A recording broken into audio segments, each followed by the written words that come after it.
Hello, everybody. Welcome to Political Vigilante. I'm joined by a huge Medicare for All proponent, also a member of the LA Chargers of the NFL, and has a new podcast called The Takeover, Justin Jackson. And you were just talking about, and I think that's a great point, especially because I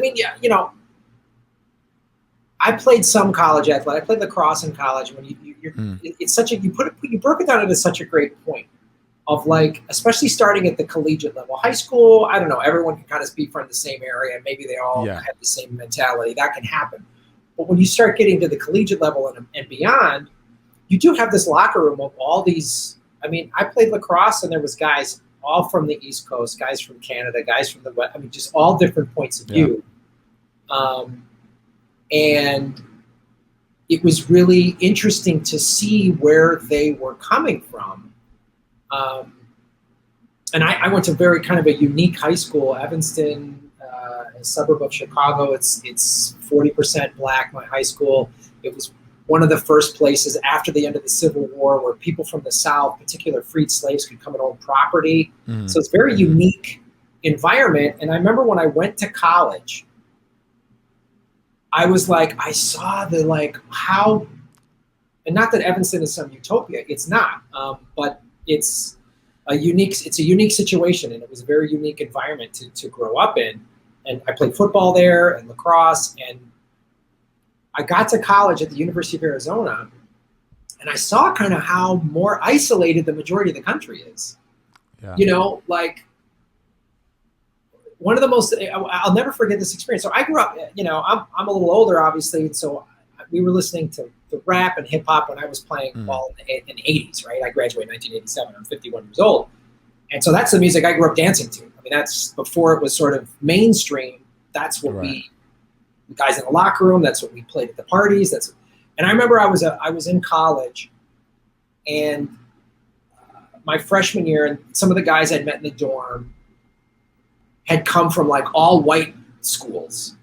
And their view of people that of black or anybody was it was off. And we were in this big apartment complex. And it's just one of these college apartment complexes where every fifth unit, someone was having a party, right? And everyone's just hanging out. Everyone's in college. And I heard this house music come out of this apartment. I was like, oh, let's go there. Let's go dance to that. And it was mostly black people. And my white friends that I had met in college were like, we're not going in there. I was like, I was like, what's wrong? That fear, of the unknown. They just don't, And I was like, wow. And it was really, that was the first time I had sort of, I grew up in Wisconsin and moved to Evanston when I was 11 or 12. So I went from this white Madison, which is a liberal college town, but very white liberal, to then Evanston, which is a whole different vibe. And then the city of Chicago, which was a whole other thing in the 80s. And then college in Arizona was this very... Yeah, you're in a lot of different mixtures of just ideologies. But the thing about it is you learn how to really... the way I explain it is with football, I mean, I was with those guys every single day, whether we were at class and, working out, locker room. Where'd you go to college together. I went to Northwestern, so in Evanston. Oh, dude. Yeah, so right there. When you were talking about it, Awesome. Right That's right on. Oh my God. I didn't know. I did not know that. Yeah, right. Yeah, right around the corner. But you get to know these guys first, and then they become, just your best friends, your brothers, whatever. So then when you actually start to kind of break down and get into anything political or, societal, stuff like that, you actually have those bigger kind of conversations. You can actually...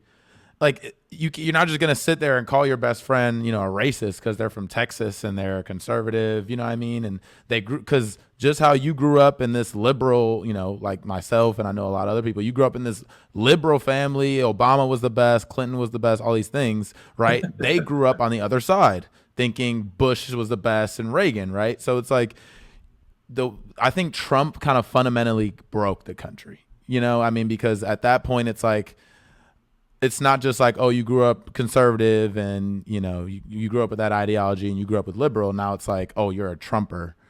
Now you're, irredeemable, beyond the pale. And then that way, as soon as you come into a conversation and that's what you're and that's what you start with, you're not going to get anywhere with that conversation. It's just going to be name calling. I hate you. You hate me. Blah, blah, blah. Nothing's going to be learned, you know? Where did you go to high school?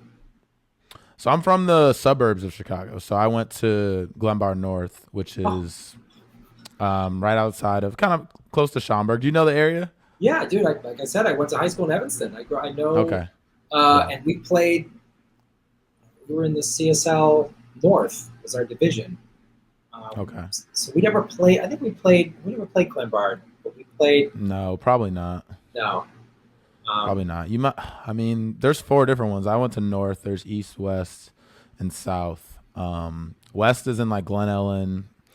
Glenbard East is in like Lombard area, and I can't remember where Glenbard South is, but sort of the north. So those are all sort of west and northwest suburbs. Yeah, northwest suburbs. Yeah, but I played. I think I played a tournament maybe at Evanston, or I've definitely been to the high school a few times.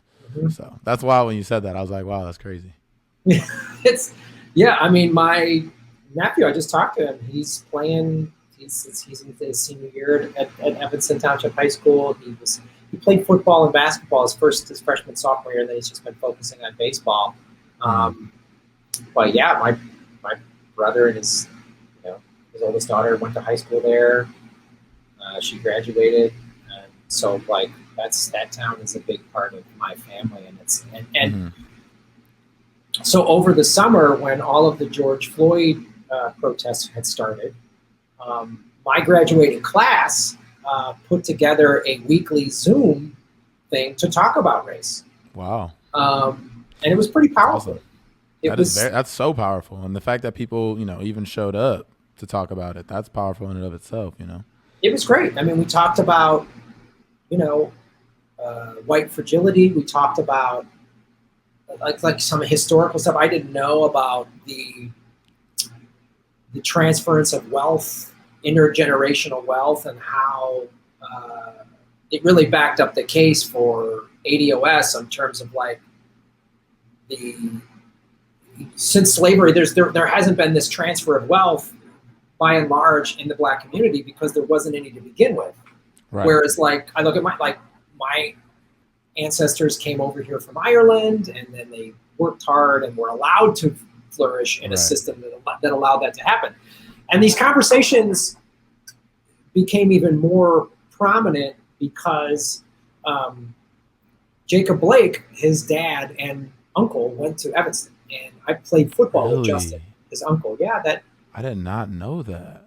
That was that was tough. And one of my teammates, said, David Stamp said, this is getting closer and closer to home. And each bullet is literally what he said, because it was. And I haven't, talked to Justin since then. I haven't talked to the guy in years, but I know some people that are still in touch with him. And that really brought it home for me, because I'm like, well, my nephew is from Evanston too, and we went to the same schools, but my nephew is more than likely not going to get hassled or shot by the police because he's white. Right. And it was really, and you talk about the teammate thing, even though I haven't played ball in years, but I was like, how can I look they're your brothers in arms, whether it was 10, 20, 30 years ago. I'm like, how can I look Justin in the eye or some of my other Black teammates in the eye if I don't stand up and say something about this? Like, because they're my teammates. Exactly. Like, we went through it together.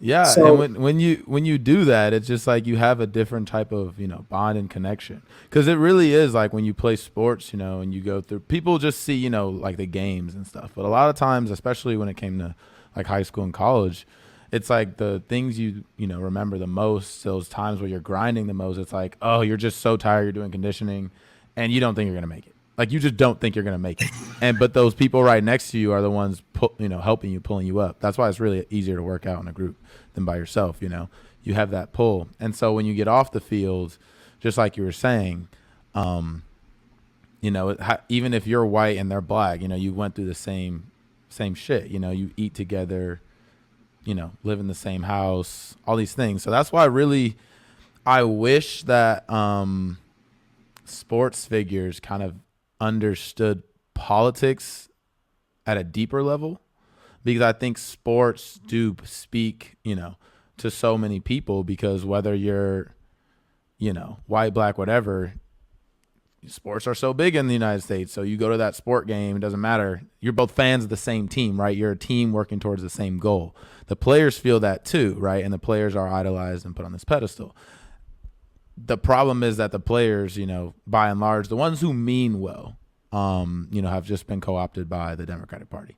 And so to them, it's like they're doing the right thing by their communities. But it's, they've been propagandized into believing that. Like, you can't tell me voting for Joe Biden or pushing for Joe Biden is doing the right thing for your community. And but that's why Trump was the biggest gift to them, because you have this boogeyman, right, who you can say, well, he's openly racist. He openly says this stuff. He openly calls black countries shithole, right? He openly does this stuff. And so it's just easy for, the liberal brain to trigger, okay, well, Joe Biden doesn't do that. He doesn't say any of those things. So he must be, and he's got Kamala Harris as a VP. So, he's got to be good for our community, the black community. She's getting off the plane wearing Timbs, like just like us type thing, And so that's what's so insidious about it. So I'm hoping that, we just have to find a way, because if we can get, those sports figures, on the right side, pushing for the right things. And we almost had it with the strikes, right? And then Obama swept in, and that's why Obama will always be, it just goes on and on. Thanks for watching, everybody. Please hit the like button, the subscribe button. Go to patreon.com/Graham Elwood and rockfin.com/Graham Elwood, where you can support the show. Also, I have a Bitcoin wallet, a Bitcoin Cash wallet, and an Ethereum wallet in the show notes. We're taking cryptocurrency. I have a Coinbase affiliation link. We're going to be getting on some other exchanges. So that's how you support the show. Make sure you hit the subscribe button. YouTube is unsubscribing us at an alarming rate. I have a PayPal button at grahamelwood.com. I even have a Venmo at Graham-Elwood. There's a lot of ways to support our show. We are getting crushed by YouTube. We've dipped under 73,000 subscribers because of YouTube. Thanks for supporting what we do.